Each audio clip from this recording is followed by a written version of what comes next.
God, dankie dat U goedheid vir ons genoeg is. En Here, as ons nou U woord gaan oopmaak, mag dit ons ook help om meer van U te leer, maar ook meer van onsself. Here, seën ons saam wees, seën die boodskap in U naam. Amen. Ok, ek wil vinnig hê, iemand jonger as 18 moet my kom help. Hier is 'n paar van hulle, al glo julle dit nie.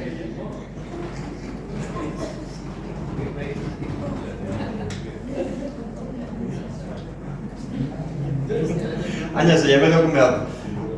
Ok, so ons gaan 'n baie eenvoudige speletjie speel. Hierso is 2 jokers in hierdie 9 kaarte.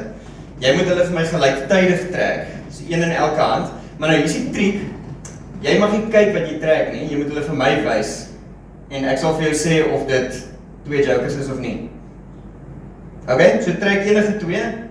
My mag na hulle kyk nie. Nee, is nie 2 jokers nie. Nee, is nie 2 jokers nie. Nee, is nie 2 jokers nie. Ok, stop gou daar. Hoe lank gaan dit vat vir hom om daai kombinasie reg te kry? Ek het nie die wiskunde gedoen voor die tyd nie, maar dit gaan 'n goeie rukkie vat. Wat gaan nou help? As ek sê waar 1 is, ok, dit sal definitief help. Dit gaan nog steeds 'n rukkie vat, maar dit gaan ten minste makliker wees. Wat sal dan nog help? Sê weer? As hulle almal omgedraai is, as ek kan sien. Ja, as hulle almal omgedraai is, dan is dit baie maklik, verseker. Ok? As jy vir sê as jy ten minste 1 reg kry. As ek vir sê as hy ten minste 1 reg het, ja, dit sluit aan by wat Christian gesê het. Of baie eenvoudig, as hy mag kyk wat sy optel. So kom ons draai dit gou weer. Tel vir my 2 op. Jy mag nou kyk.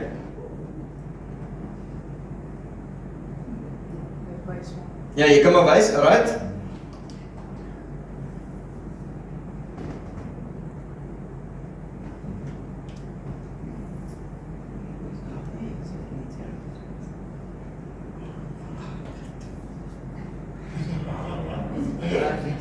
Nou sê. Well done. So, ja, jy kan maar net so los, dankie. Jy kan gaan sit. Hoekom is dit makliker as mens kan sien wat daar aangaan?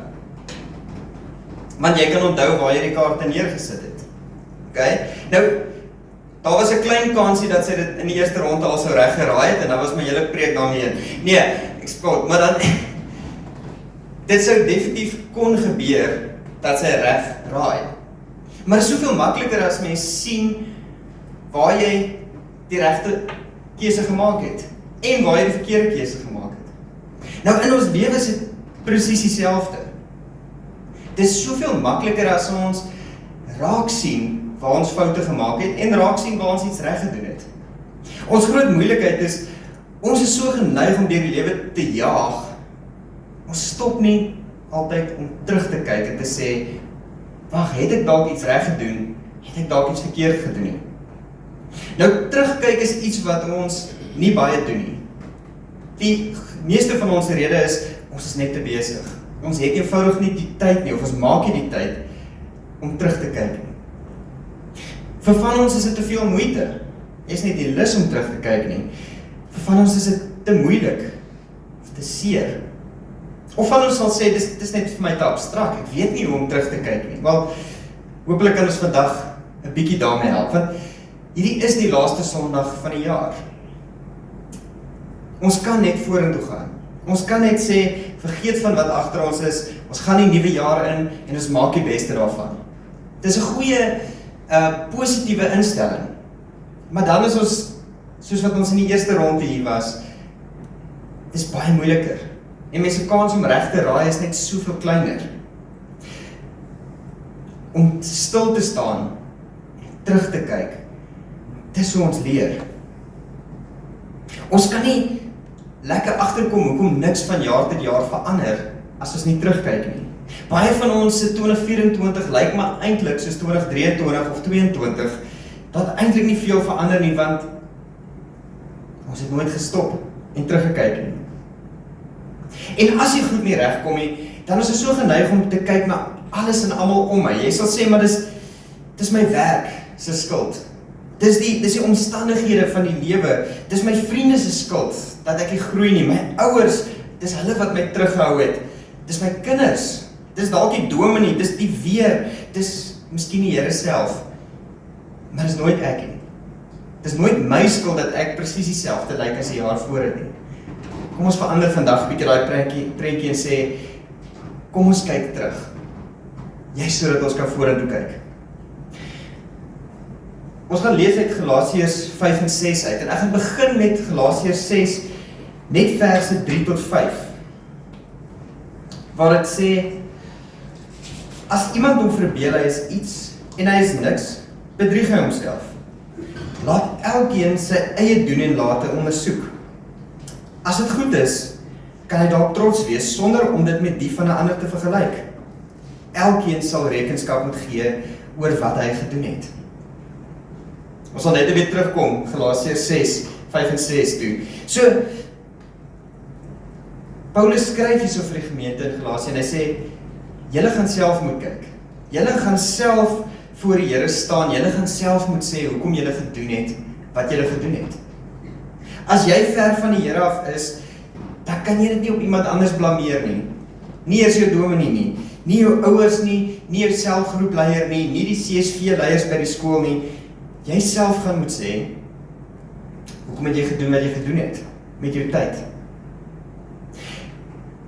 Nou, hierdie woord ondersoek beteken, jy moet dit ordentlik gaan nagaan en bekyk en toets. Iemand het gesê, dis soos 'n korporaal wat na sy troepe kyk, die van julle wat in die army was. Hy staan nie daar deur een kant en kyk hoe lyk hulle nie. Hy stap een vir een hulle deur. Kyk, is hulle klere gestryk? Sit hulle berei? Skuins genoeg? Is hulle aandag, staan hulle reg op aandag? Of iemand anders het gesê, dis soos 'n spioen wat 'n land gaan verken. Hy staan nie net op die grens van die land en kyk daarin om te sien wat aangaan nie. Hy gaan in die land in. Hy gaan kyk, hoe lyk die mense? Hoe ryk is hulle? Watter tipe hulpbronne is daar in die land? Is dit goeie plaasgrond? Het hulle minerale onder die grond? Is die mense geleerd? 'n Goeie spioen kyk na alles. Of mens sou kon sê, dis soos 'n goeie afrigter na sy spelers kyk. 'n Goeie afrigter van byvoorbeeld rugbyspan toets alles. Kan hierdie spelers paas? Kan hulle skop? Is hulle fisies sterk? Is hulle bene sterk? Is hulle fiks? Waar is die swakpunte in die span? Hoe kan mens hulle rondskuif om dit te oorkom? Op dieselfde manier kan ons eintlik Paulus se woorde hoor wat sê, ons moet ons eie lewe deursoek. Elke liewe dingetjie deurkyk en sê, waar is ons sterkpunte en waar is ons swakpunte? Waar kan ons nog groei en waar is ons al klaar op 'n plek waar ons eintlik versadig is en moet ons aandag op ander plekke sit? Nou almal van ons toets nuwe goed. Dis vir ons tweede natuur. Jy pas klere aan in die winkel om seker te maak dit sit reg. As jy 'n nuwe kar wil koop, dan gaan jy hom eers toets bestuur. Jy gaan eers seker maak hy is reg. En nie net dit nie, jy doen ook navorsing oor engine groottes en die bakspasie en wie weet wat alles. Selfs avos in die winkel, voel ons, maak seker, hulle gaan lekker wees. Ons doen dieselfde met nuwe idees, hopelik. As iemand vir jou 'n WhatsApp stuur en hulle maak een of ander groot stelling daarin, dan is wysheid om te sê, weet jy, ek gaan nie net alles glo wat hulle sê nie, ek gaan eers seker maak, is dit waar, is dit nie? En eintlik natuurlik toets ons dit aan ons eie idees. Dit wat ons al klaar glo, is hierdie nuwe stuk inligting, pas dit daarbey of nie? En as dit nie pas by mekaar nie, wateen gaan ek glo? So ons is die hele tyd besig om te toets. Dis eintlik vir ons tweede natuur. Maar ons toets nuwe goed. Ons sukkel om die ou goed te toets. As iemand dan vir jou sê, maar jy moet 'n kar koop, dan gaan jy hulle nie sommer net glo nie. Behalwe as jy die persoon klaar vertrou. As jy hulle klaar baie goed ken, eers dan kan jy hulle woord vat vir iets. En selfs dan sal mens nog steeds dalk 'n bietjie wysheid aan die dag lê en sê, weet jy, kom ons toets hom maar eers self. Op dieselfde manier kan ek julle aanmoedig en sê, vat my woorde as die een wat preek en enigiemand anders wat preek, vat dit terug skrif toe. Dis wat Paulus ook sê. Gaan toets dit, gaan maak seker is die waarheid. Ons moet toets dit wat ons hoor, dit wat ons sien, dit wat ons koop. Maar ons moet ook toets dit wat klaar in ons lewe is. Dis wat dit vir ons beteken om te groei. En geloof is vir ons om aan te hou om meer te word soos Jesus. Hoekom? Want soos 'n karverkoopsman wat ons klaar vertrou ons dit wat Jesus sê. Ons vertrou dit wat hy uitgeleef het en ons sê, dis waarna ons wil streef. Maar oké, die groot probleem met ons as gereformeerdes is, ons dink oor geloof as 'n kopding. Ons sê, solank jy die regte goed weet, en solank jy sê jy vertrou dit, dan is jy eintlik oké. As die Bybel praat oor geloof, dan praat dit nie oor mense wat die regte goed dink en die regte goed sê nie, maar mense wat die regte goed doen. Toe Noag sy ark gebou het, toe was daar 'n klomp mense wat waarskynlik daar verbygestap het en gesê het, weet jy, daai ark lyk vir my asof hy sal kan dryf. Dit lyk vir my soos die tipe ding wat selfs groot storms kan oorleef. En ek sou sê, dit sou 'n goeie idee gewees het om in die ark te klim. Maar niemand het nie. Toe Moses by die Rooi See gekom het, toe was waarskynlik 'n klomp Israeliete wat gesê het, weet jy, as hier maar net droog grond was, dan sou ons kon deurgaan. Maar as hulle nie geloof gehad het nie, dan het hulle nie deur die see gestap toe hy oopgegaan het nie. Of by die Jordaan, die Here sê vir die priesters, julle voete moet eers aan die water raak, dan gaan die rivier opdroog. Nou baie van hulle kon gesê het, weet jy, ons is klaar deur die Rooi See, so ons glo God kan nie die water keer. Maar dan moes eers 'n tree gee. Toe Jesus vir Petrus sê, klim uit die boot uit, kom na my toe. Toe kon Petrus gesê het, Here, ek glo, dis moontlik. Om die waarheid te sê, hy het gesê, ek glo in U. En hy kon vir almal rondom hom vertel het, weet julle, Jesus is iemand wat jou op water kan laat loop. Maar sy geloof sou niks beteken het, as hy nie uit die boot uit geklim het nie. Geloof in God is iets wat maak dat jy op 'n sekere manier optree, nie net dink en praat nie. Geloof is iets wat iets binne jou verander, om meer soos Jesus te word, om meer soos hy op te tree. Iemand het op 'n stadium gesê, Spurgeon, 'n bekende prediker het op 'n stadium gesê, glo jy aan die Jesus wat aan die kruis hang, of glo jy aan die Jesus binne in jou? Want sien, Jesus wat aan die kruis gehang het, is 'n waarheid, dis 'n werklikheid. Maar as hy nie binne in jou is nie, dan het daar niks by jou verander nie. En selfs die demone glo dat Jesus gekruisig is en opgestaan het. Ons moet Jesus binne in ons hê, 'n lewendige geloof, 'n lewendige verhouding, en 'n geloof wat ons hart en ons lewe verander. Dis 'n geloof wat vrugte dra, of die vrug van die Gees, soos ons lees. So kom ons gaan terug na Galasiërs toe. Hierdie keer lees ons 'n bietjie wyer. Ek gaan begin by Galasiërs 5 vers 22. Nou, ons weet natuurlik dat die hoofstukke in die Bybel het eers 'n bietjie later gekom. Toe Paulus geskryf het, was dit aaneenlopend. So ek lees van Galasiërs 5 af tot by Galasiërs 6 vers 10.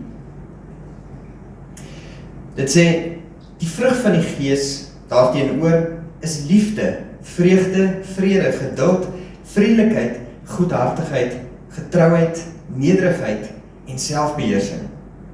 Teen sulke dinge het die wet niks nie. Die wat aan Christus Jesus behoort, het hulle sondige natuur met al sy hartstogte en begeertes gekruisig. Ons lewe deur die Gees. Laat die Gees nou ook ons gedrag bepaal.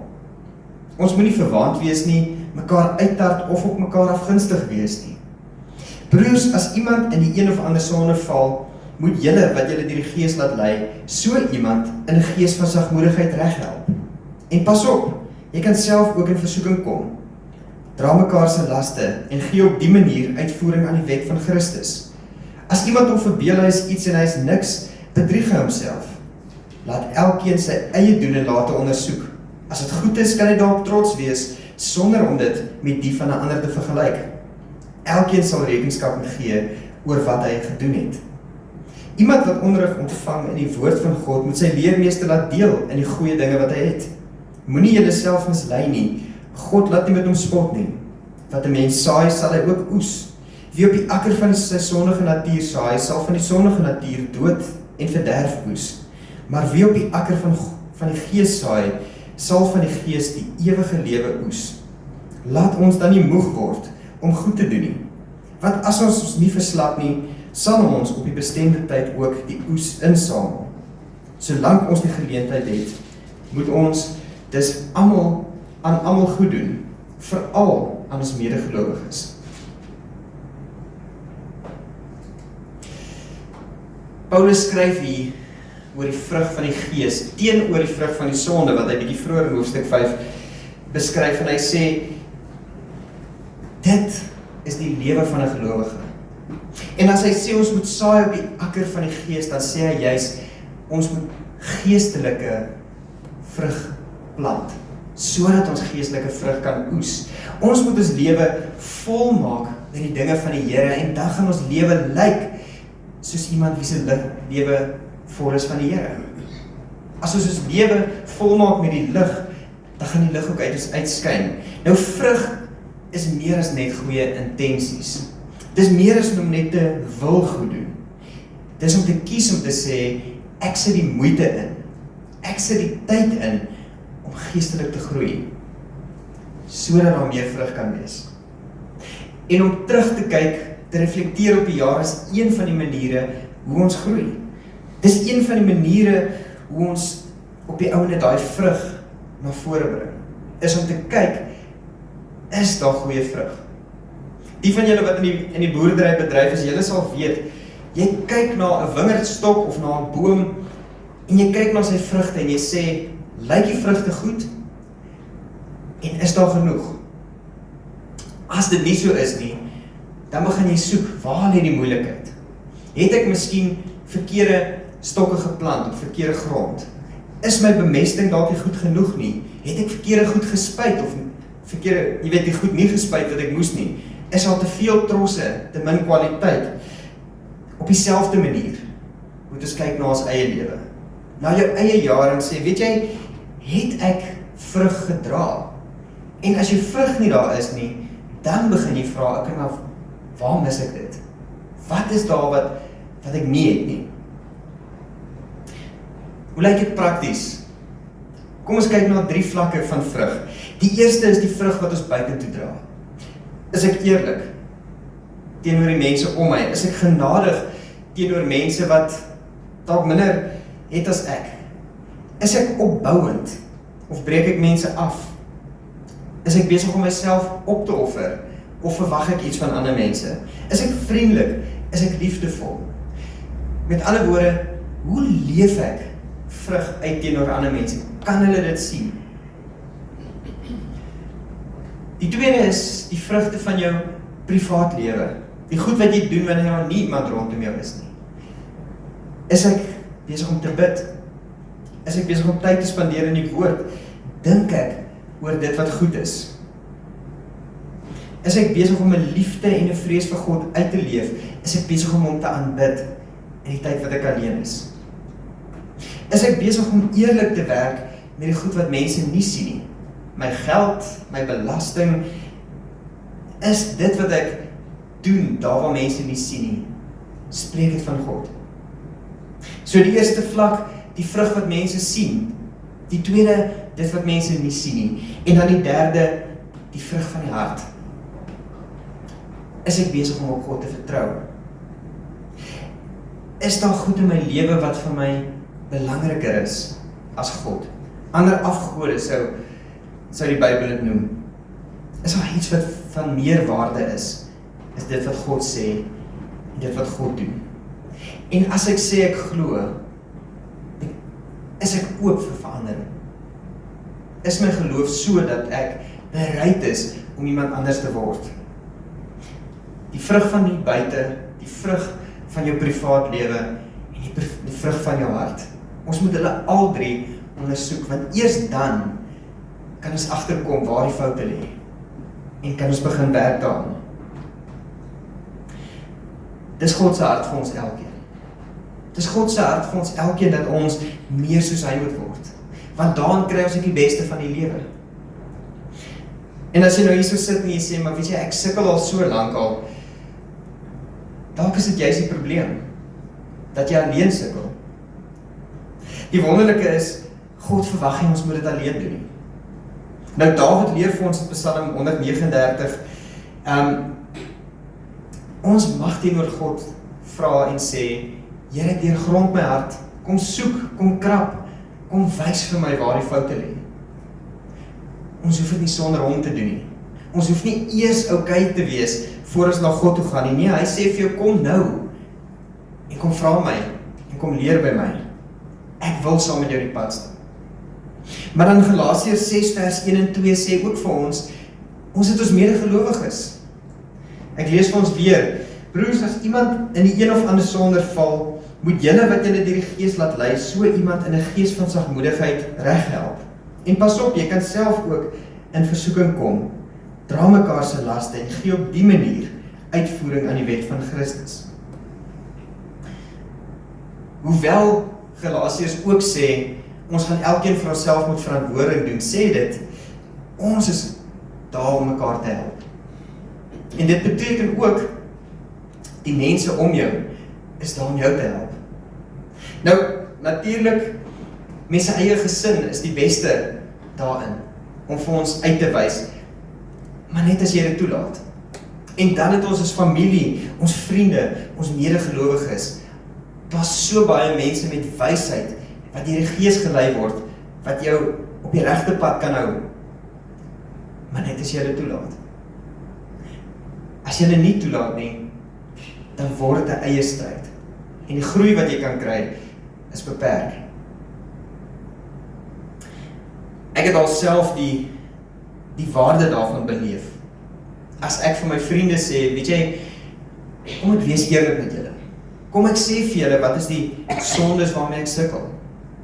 Kom ek sê vir julle, wat is die goed waaroor ek onseker is?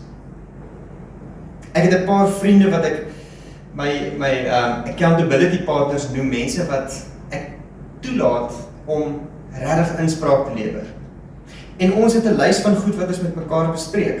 Geloof, finansies, jou oefening, hoe jy na jou liggaam kyk, vrye tyd, jou verhoudings, en dit sluit in welles, en dan binnekort ouerskap. Dis die goed wat ons met mekaar bespreek, waar ons mekaar eerlik vra, hoe lyk daai goed in jou lewe? En deur eerlik te praat daaroor, kry jy ook die geleentheid om te groei. As ons nie ons lewe heroorweeg nie, dan gaan ons nie groei nie. As ons nie stil staan en sê, weet jy, ek moet terugkyk, saam met mense wat vir my lief is nie, dan kan ons nie groei nie. Selfs die heidene Sokrates het gesê, the unexamined life is not worth living. Of meer onlangs het iemand gesê, ervarings maak jou nie wyser nie, die ervarings waaroor jy dink, hulle maak jou wyser.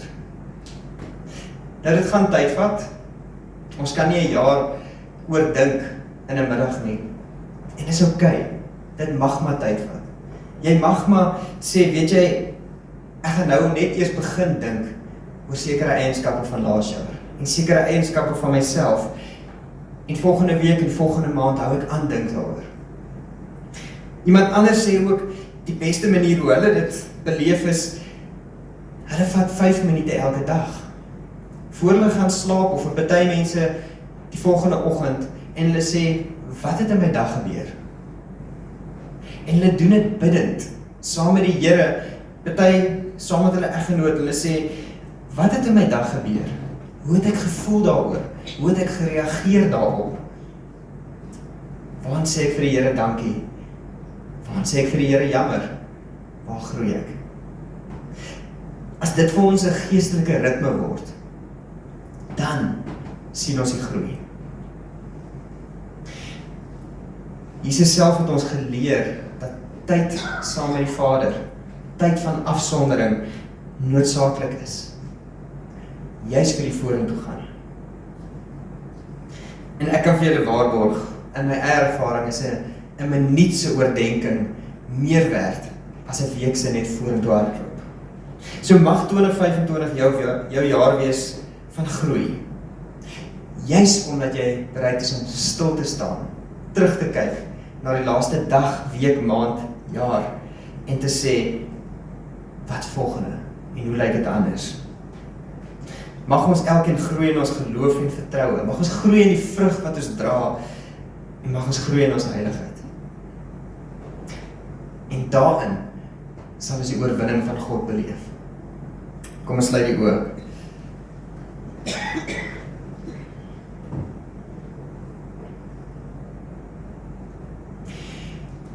Here, ons weet dat ons in elk geval net kan vrug dra as ons in U bly.